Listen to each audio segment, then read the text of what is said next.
Hey, everybody. I think we are live. Today on this live chat, I'm going to be talking with Cariello. I say it wrong every time. No, you don't. You say it perfectly. Cariello. Cariello. It's got an extra syllable that I don't think it has, but it does. I completely agree with you. And I once Agree? did a podcast and it was like 45 minutes with a pretty well-known person who pronounced it wrong the whole time. Ugh. And at what point do you jump in and say like, oh, it's not it? So, Well, today we are going to be actually talking about both of our books. Carrie's is on marriage, and mine is called The Neurodivergent Learner. And I don't have it to hold up for you yet because I'm a few, probably months behind Carrie's date. So my book will be out August 25th. It is on pre-sale now. If you are not on my email list, hop on my email list because all the news is coming next week. If you're watching this on the week of May 18th, you can check my Substack, my Instagram, and you should be seeing news about my book. So thank you for joining me. These are both two really great topics. Well, first of all, congratulations. I know we've been in touch off and on as you've been working through this book and what material to put into it. And I think this is going to be a huge help to a lot of parents like me. Oh, thank you so much. I know we connected when you wrote your book Autism Out Loud with your co-authors. And for anybody who's watching that doesn't know me, I'm Dr. Emily King, and I am a child psychologist, licensed psychologist in North Carolina. I was trained as a school psych, and so all of my work is really surrounding the mental health overlap with learning. And then I also, parallel with that journey, have two neurodivergent sons, and one is graduating from high school in less than a month. Wow. And so his graduation and the birth of this book being basically 3 months apart is feeling really magical for me. So it's just a really going to be a good year for that reason. Lots of hard work in many ways. And then for you, tell everybody about your background, about your kids, about your previous book and this one. All that good stuff. So I'm Cariello. I am married to a man named Joe. Here he is on the cover. He actually named the book. I'll circle back to that in a second. We have 5 kids. My oldest son just finished up college and is embarking on his first job as a financial planner, or financial analyst. Our second son, Jack, is diagnosed with autism. Jack turned 22 last week.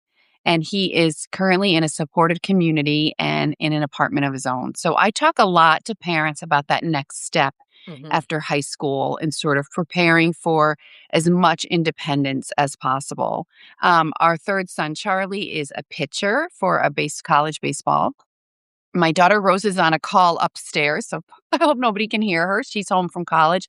She rows crew for Notre Dame. And then my youngest son is a junior in high school and he has prom on Saturday. And I mentioned my baseball player and my crew rower because I'm really determined to emphasize to parents with younger kids that we did not have athletes when they were younger. We did not spend every Saturday at a baseball field or, have them on soccer when they were 6, 7, 8 years old. That my kids blossomed later in life. And I'm really grateful that we had time for them to just be kids and we could just be a family. Yeah.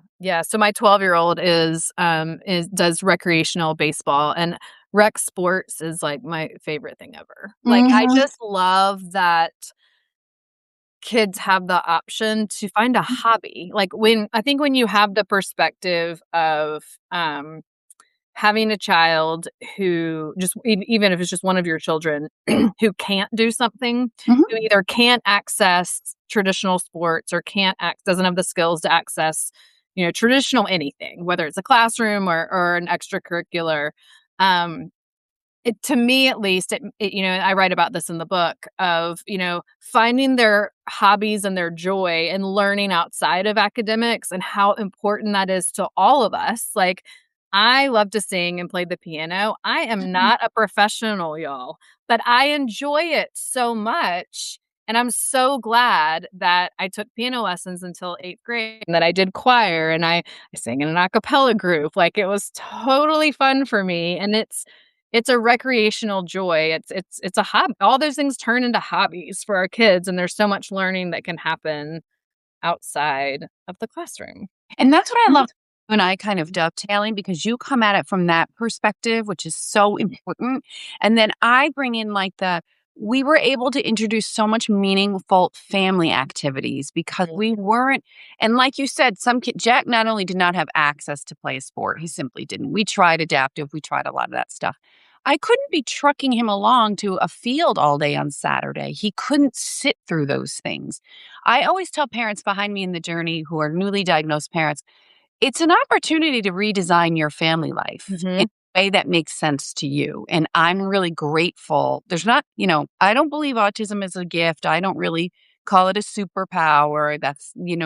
I don't think Jack would call it that. Yep. But it did give us opportunities that other families might not have access to.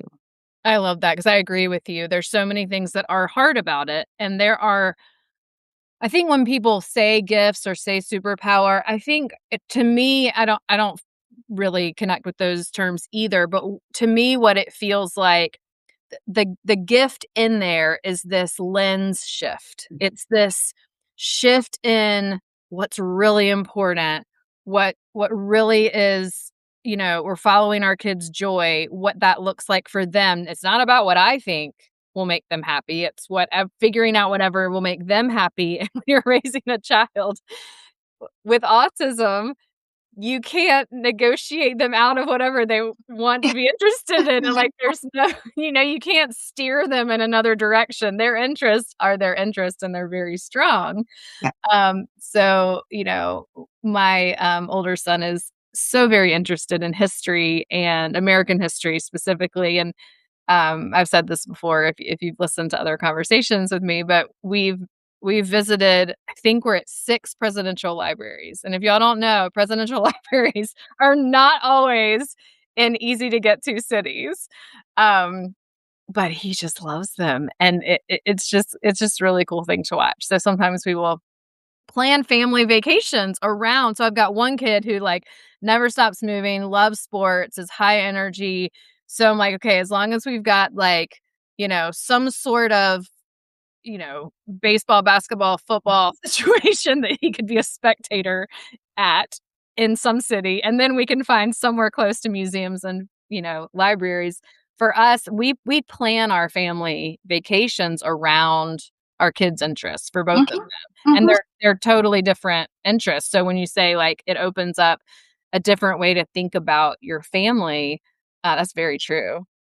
Yeah, and I get a lot of questions like, because Jack is 22, he has a job, he's on track, he may or may not get a college degree in a very supported environment. I emphasize that a lot. He has a life skills coach, he has an academic team.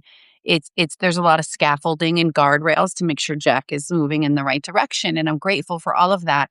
But people will say like, "Well, what did during the IP meetings, what should I ask for?" They kind of like they're ready to make these Mhm. demands. And I always say, and I think you and I talked about this, you're raising a whole child, and that whole child does not spring out of a conference room or off of a conference table or out of paperwork.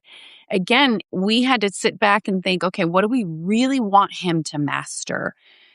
Being able to cheer someone up after a bad day, apologizing. Jack may still be mastering apologizing. How to participate in a meaningful back and forth conversation.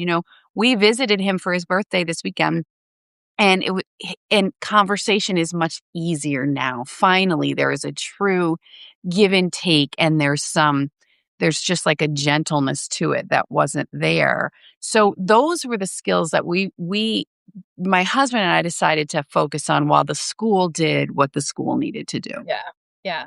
Well, speaking of your husband, tell us Mhm. more about this book, how I can kinda guess how the idea came about, like, it's it's really when you are raising a child with any kind of different needs, there's no way to separate this from your relationship, your co-parenting relationship, your married relationship. So, tell us more about what, your mindset was like of, like, "I wanna write this book." It's been in the back of my mind. My first book, What Colors Monday, kind of takes the reader through our family when Jack turns 8. So it's like early diagnosis years all the way to that. And then I have a few other ones in there that are more kind of like, prescriptive. And then I did do Autism Out Loud with Kate and Adrian, which is like sort of 3 books in one. But this has been in the back of my mind, and I'll be really like upfront about why. There were many days where I wasn't sure my husband Joe and I were going to make it. Mhm. We have been married. He reminded me last night. I was on a live and I was like, "How many years have we been married?" He's like, "Almost 28." So we'll be married 28 years this summer. And research shows that families like ours raising a diagnosed kiddo, the pressure on a marriage is enormous, and that the divorce rate is higher for couples like us. And I think I can 100% understand why. And so I really wanted to share our story in a way that kind of normalized a few vulnerable aspects to other couples on the journey. One being marriage counseling. My husband and I went to marriage counseling for 3 years. I loved it. I absolutely loved it. And I hear from a lot of parents and moms that say, "Oh, my husband won't go. He'll Mhm. never do that." I will tell you, my husband Joe, Italian, pretty conservative guy, like, Catholic, all of it, loved marriage counseling. And so I really want that people to feel okay with seeking out that kind of help. I don't think we'd be where we are right now without it. So I wanted to cover things that kept getting in our way and also be really honest that Jack, as a young adult, some of these things still keep showing up for Joe and I. I always say we want the same thing for Jack, a productive life full of purpose, joy, as much independence as possible, but we do not have the same idea of how to get him there. Mm. We have very different backgrounds, very different familial baggage.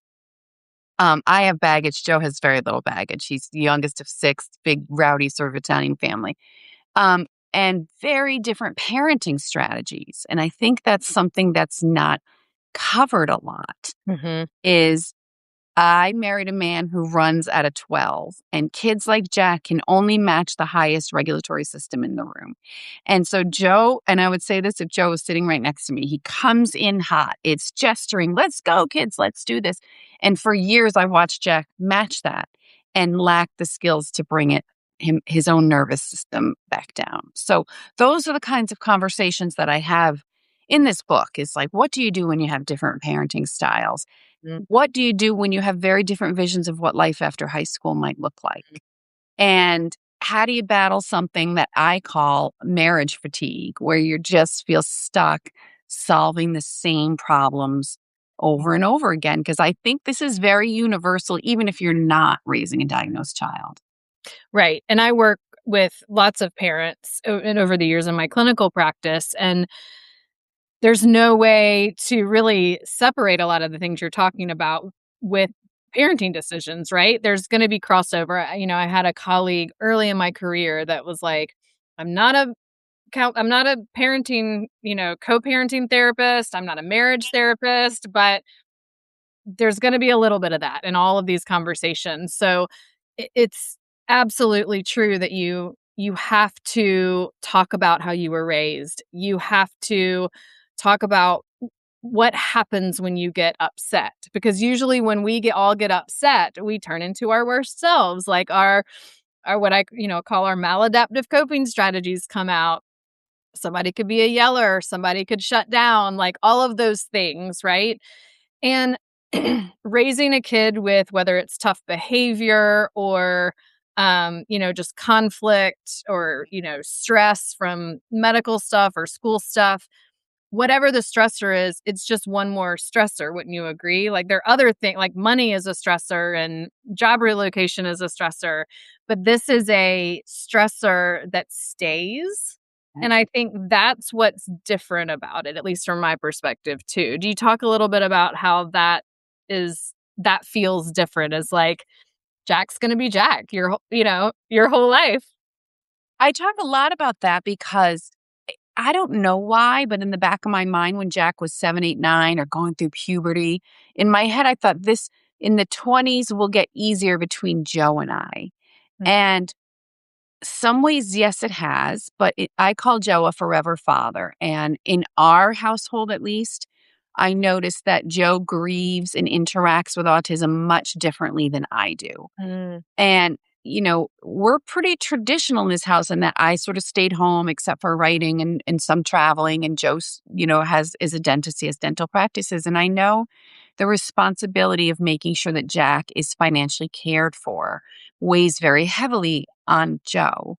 And I'll tell you how that shows up for us. So Jack is in the supportive community. He works, but we are pursuing Social Security and all of that good stuff. We have guardianship of him. And it takes so little to make Jack happy.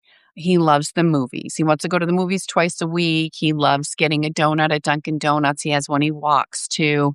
He has a small apartment. He'll never have a car. He doesn't care about like the latest fashion.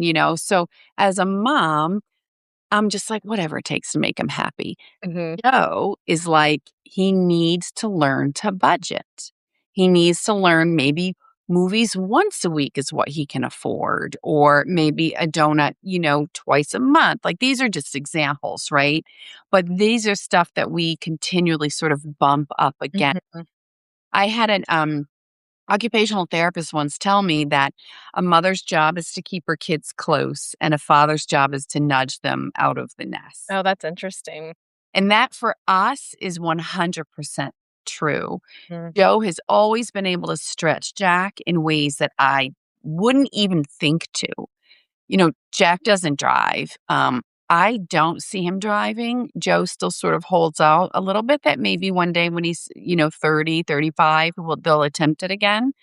Um, and yet I remember last summer we pulled up to get gas and Joe took out his wallet, handed Jack the card and said, "You fill up the car with gas." And they had done this already, like when I wasn't with them. I think one of my hardest jobs, and I tell this to moms behind me all the time, is staying out of their relationship. I know we've talked about this, that MOM for me, manager of moods. And I Yes. swear I want to trademark that. Every time I say it, I'm like, Yes, I don't think you said that to me I've before. never said this. Love it, love it. Manager of moods. That's what I did We because can't not feel their mood.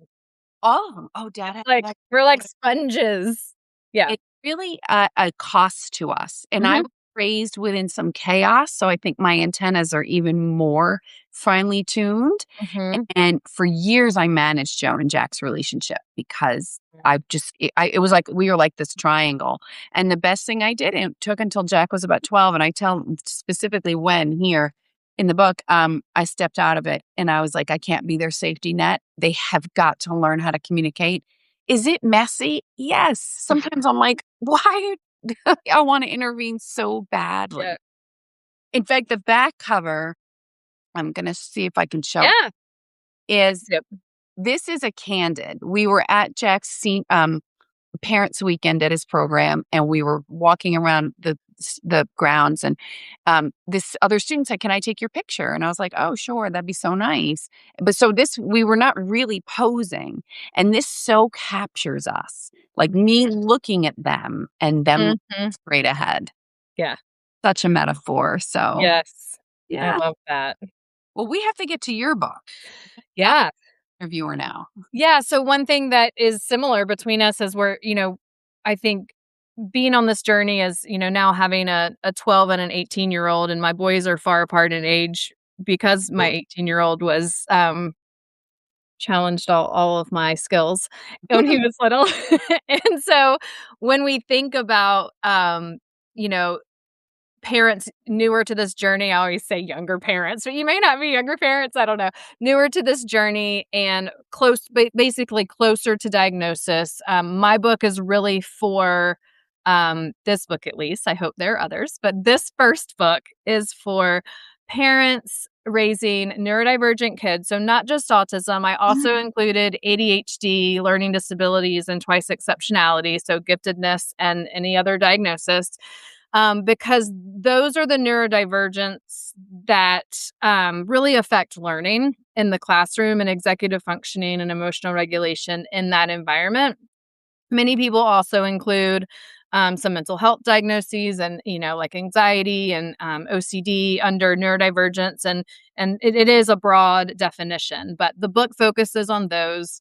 And starting about preschool age because the book starts out with finding the right fit, finding the right school fit if you have a choice. And if you don't have a choice, how to collaborate with teachers and finding the right building. I call it building the school family within the Mm. school that you have.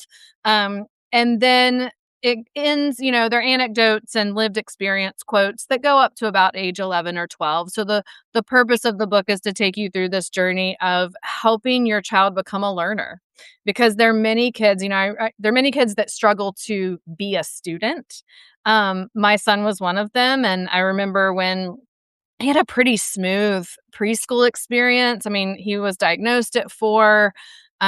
He was in a preschool, which was really awesome, that had, half the class was identified as having an IEP, and then half the class was not. And so there was like a model preschool where teachers came and observed, you We know, call that integrated. Is it was that yes, thank you, that's the word I'm looking yeah. for, integrated preschool for the 4s classroom.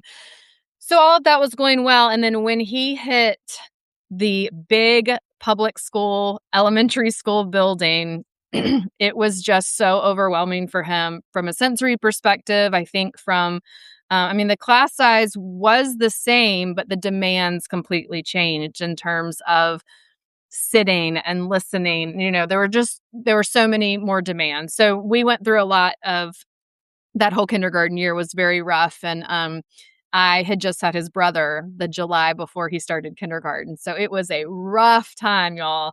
And get that whole year getting him in the just right classroom for him that year. And ever since then, I have taken his educational journey just one school year at a time. Huh?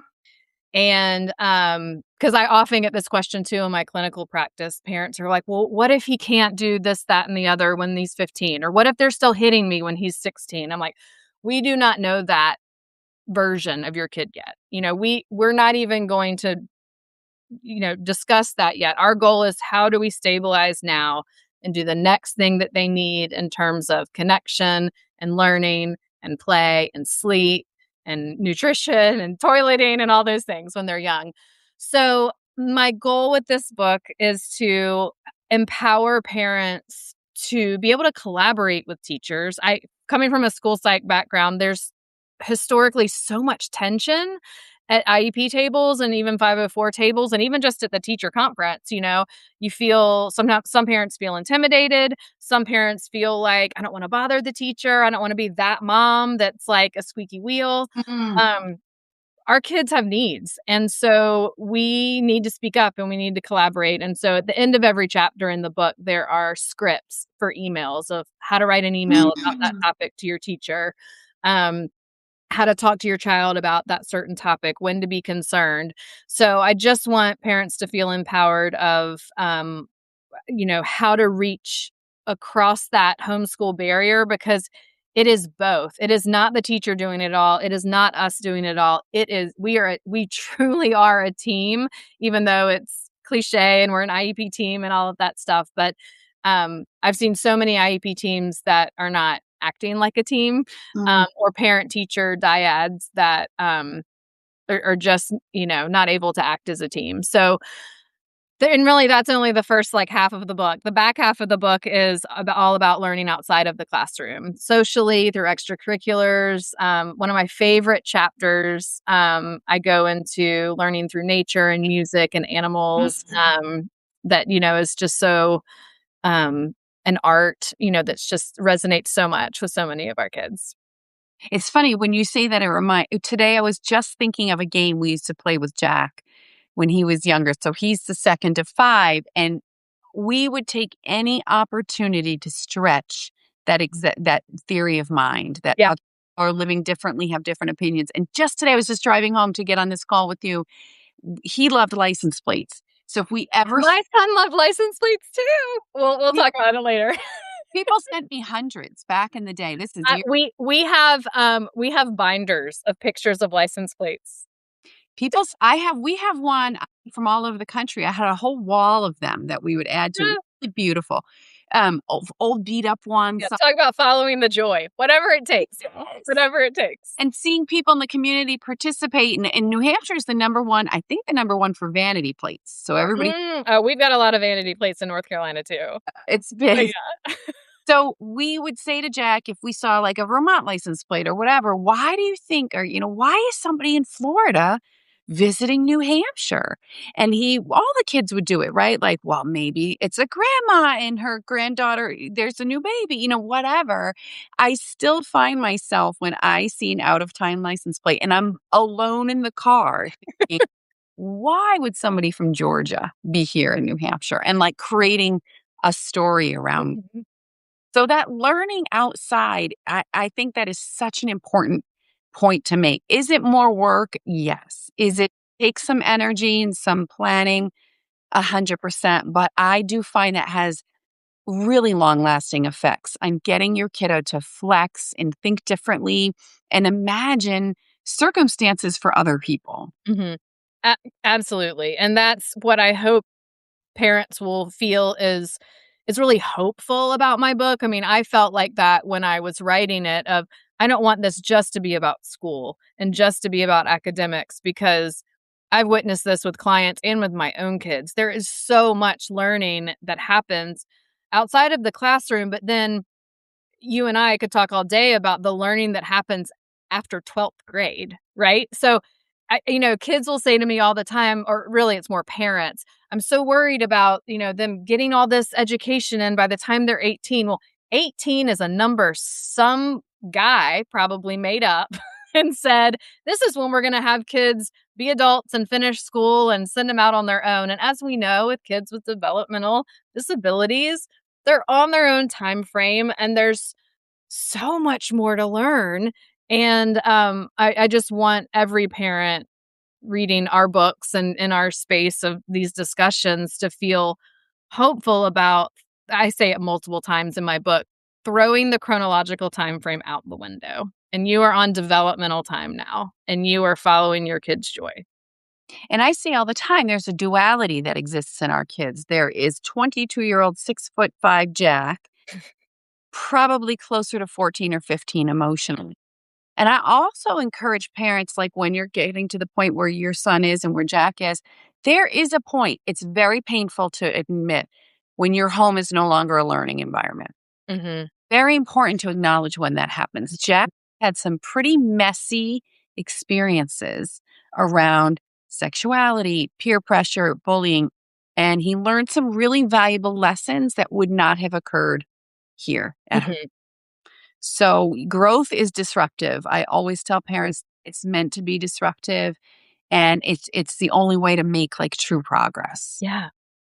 Well, I can't wait to I've read some of your book. I can't wait to read more of your book.